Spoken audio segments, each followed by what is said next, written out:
Ola from Barcelona. Akala ko kikita na kami today sa 250 packs of longganisa na dineliver namin sa tindahan ni Ate Jean sa Barcelona. Pero nawala na parang bula.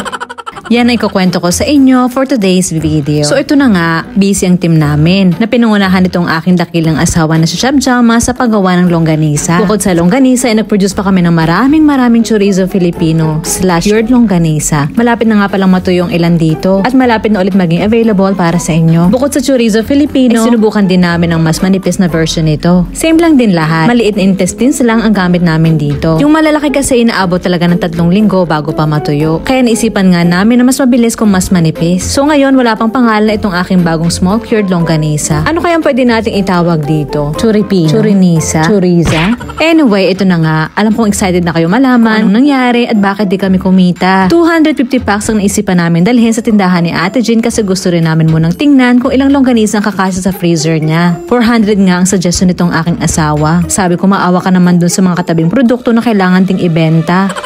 On the way na nga, ito na papalapit na. Huwag kayong masyadong excited, ito yung malungkot na storya. Andito na kami sa harap ng tindahan ni Ate Jean sa Asia Food na matatagpuan sa Carrera Dalles 77 Barcelona. Laking gulat namin. Ang daming tao sa harap ng tindahan niya. Akala ko may gulo nang nangyayari. Ayun pala, longganisa ang pakay nila. Gusto ko nga pala magpasalamat muna sa lahat ng kababayan natin na grabe yung suporta. Ngayon malalaman na nila kung saan napunta yung benta. Parang gusto ko na nga lang tumambay dito, panoorin at magpasalamat sa lahat ng bumibili ng aming produkto. Kita nyo naman, dito ko nasaksihan at naramdaman ang init ng pag-ibig ng ating mga kababayan. So ito na nga, ikukwento ko na. Dahil sa sobrang busy namin ni Chef Jama, today nakalimutan na namin kumain buong araw. Naisip nga namin na bumawi na lang sa hapunan at kakain na lang kami kako sa restaurant. Dito nga namin naisip ang kumain sa dumplings. Punong-puno ng tao. Mukhang masarap dito, ang sabi ko sa asawa ko. Ang dami naming nakain. Okay na sana. Pero mukhang di na kako kami babalik. Kasi bago kami matulog, nakailang balik din kami sa banyo nitong asawa ko. Sumakit ang tiyan namin. Pagkatapos ng dinner, iuwi na kami. Sobrang saya namin naglalakad ni Chef Jama pabalik sa aming sasakyan. Holding hands pa nga kami na parang bagong magjowa lang. Pero napabitaw sa aking mga kamay itong si Chef Jama. At biglang laki din ang kanyang mga mata. Nasaan na daw ang sasakyan niya?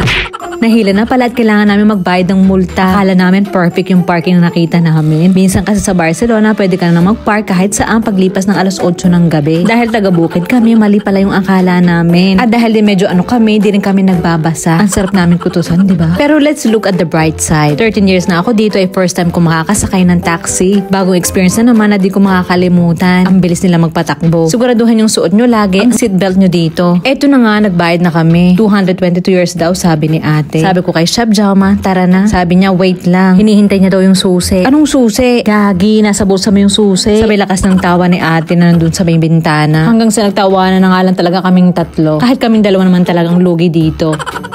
Ganun talaga sa mga bagay na ganito natututo tayo. Oo, i-comment mo na yung word na kanino mo pang iniisip. Malungkot man at nakakapagod pero napawi rin. Kasi ngiti pa rin ng mga kababayan natin na bumibili ng longganisa ang naaalala namin. Naks! Yun lang kwento ko for today's video. Hanggang sa susunod. Adios!